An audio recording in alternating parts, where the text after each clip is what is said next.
আমি ডিসি অফিসে গেছি, ওনাদের অতিবাহিত করছি যে স্যার এই যে মাটিগুলা আমার কাছে সম্পূর্ণ লিস্ট আছে, 63টা প্রতিষ্ঠানে নাকি মাটি দিয়েছে।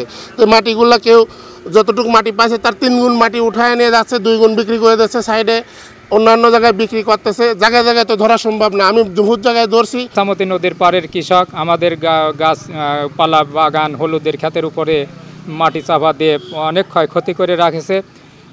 সেই মাটি আমাদের এখন দেখা যাচ্ছে যে এ নিয়ে যায় ও নিয়ে যায়।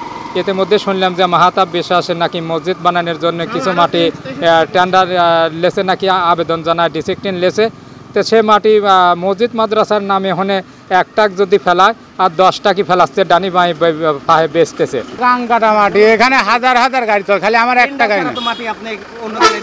এ তো হাজার হাজার গাড়ি নিয়ে আসছে, আমি তো একা না, আমি একা নিয়ে আসছি, তার তো কোনো মানে নাই। এখানে হাজার হাজার গাড়ি, আপনি 10 মিনিট এখানে খারান দেন, গাড়ি আসতেছে।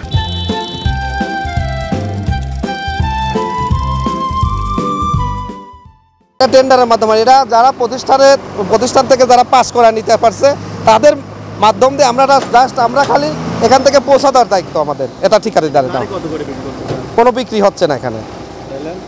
এটা জাস্ট আমাদের মাটি হচ্ছে সরকারি মাটি, আমরা গাড়িটা ভরিয়ে ওখানে পৌঁছা দেব।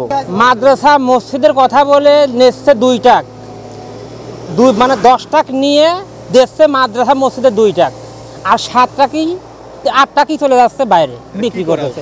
মসজিদ মাদ্রাসার কথা কয় নিয়ে যাচ্ছে, সেই মাটি এখানে বিক্রি হয়ে যাচ্ছে, এই জন্য আমরা ধরেছি। আমাদের এখানে যে খননকৃত মাটি এটা খননকৃত মাটি আমরা 2 ভাবে ম্যানেজমেন্ট করি।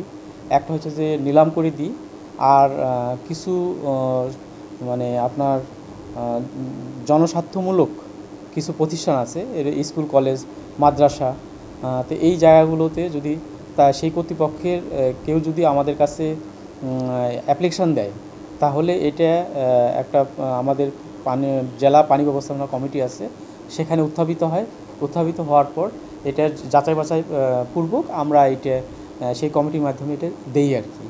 তো এটার বিষয় যেটা আমরা গতকাল হঠাৎ করে একটা নিউজ এরকম পেলাম, মসজিদের নামে নিয়ে হঠাৎ করে সে রাস্তায় ফেলাইছে। পরবর্তীতে আমরা এটা আমাদের পানি উন্নয়ন বোর্ডের যে কর্মকর্তা আছে, নির্বাহী প্রকৌশলী সহ নিচে যারা আছে তাদেরকেও বলেছি বিষয়টা আমি, এবং সেনাবাহিনীকে আমি নিজে বলেছি আর কি, মেসেজ দিয়েছি।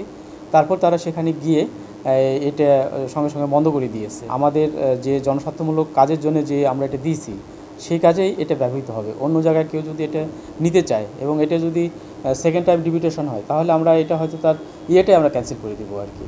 ওই আমাদের যে জেলা পানি ব্যবস্থাপনা কমিটি আছে, সেই কমিটি আবার পুনরায় মাইনস করে এটা তাকে দেওয়ার যে অনুমতিপত্র আছে, সেই অনুমোদনটাই আমরা বাতিল করে দেবো।